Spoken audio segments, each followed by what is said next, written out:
धन्यवाद है इसलिए है कि आज फिर से मैं आप लोगों के बीच में हूँ सिंगटाली में यहाँ पे। और उत्तराखंड क्रांति दल से तो पहले ही पत्रकारिता के दौरान भी मेरा लगाव रहता था और पिछले 1-1.5 साल से दल में हूँ मैं।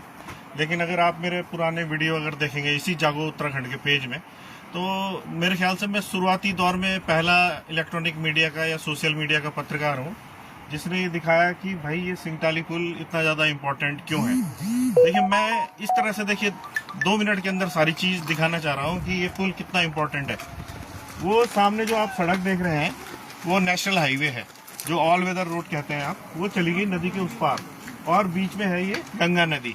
और इस तरफ का ये इलाका है जहाँ आप ये देख रहे हैं, ये रिवर बीच है। ये नीचे ये जो आप रेत देख रहे हैं ये रिवर बीच है और ये रिवर बीच ही इस पुल को नहीं बनने दे रहा है। ये जो खूबसूरत जगह है इसकी वजह से ये पुल नहीं बन पा रहा है।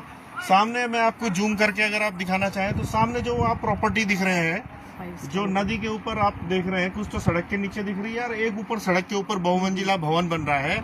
ये सवारा फाउंडेशन, ये उसका निर्माण है, इसका रिजॉर्ट और तमाम चीजें यहाँ पे बनी हुई है। हो क्या रहा है कि सवारा फाउंडेशन जो खुद एनजीटी के मानकों का उल्लंघन कर रहा है। अगर आप गंगा से इसकी दूरी देखेंगे तो ये 50 मीटर की दूरी पर भी ये स्थित नहीं है। नियमानुसार ये यहाँ पे बन ही नहीं सकता था पक्का निर्माण। यहाँ पे सवारा फाउंडेशन ने पहले जो हमारे कैंप यहाँ पे लोग लगाते थे, उनके कैंप जो है एनजीटी में पिटीशन डाल के पहले हटवाए और बाद में ये जो पुल यहाँ पे बनना वाला था 2006 में, इसने उस समय से इसकी कवायद चल रही कि बनना था, क्योंकि सड़क यहाँ ऊपर तक सड़क बन के आ गई। अगर आप देखना चाहें तो ये ऊपर जो रिज बनी हुई है ब्यास घाट से लेके यहाँ तक सड़क आई हुई है और यहाँ से 2 कैंची में यहाँ पे सड़क ने आना था।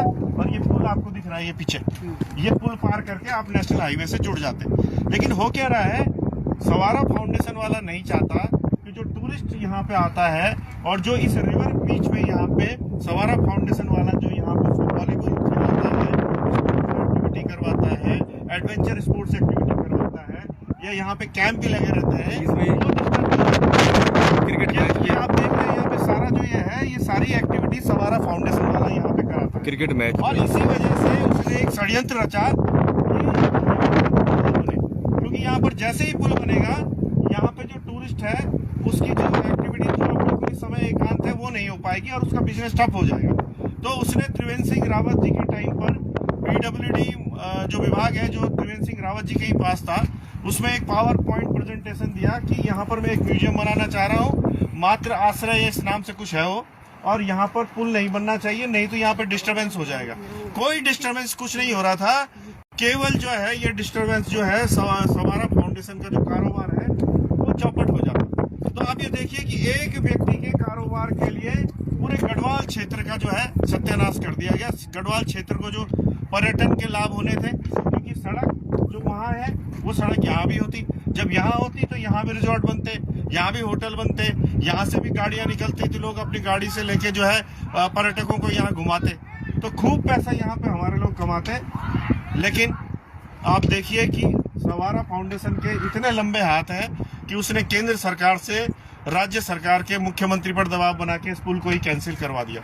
इसलिए मेरा स्पष्ट रूप से ये मानना है कि जब तक यहाँ पर उत्तराखंड क्रांति दल की सरकार 2027 में नहीं बनेगी तब तक ये पुल नहीं बन पाएगा, क्योंकि इसकी जो बाधक सबसे पीछे है वो भाजपा की सरकार है, डबल इंजन की सरकार है, जिसका नियंत्रण दिल्ली से है। इसमें केवल राज्य सरकार को हम दोषी नहीं मान सकते, जो बाहरी नेता इसको दिल्ली से या महाराष्ट्र से या और जगह से कहीं से नियंत्रित कर रहे हैं वो इसमें बाधक है।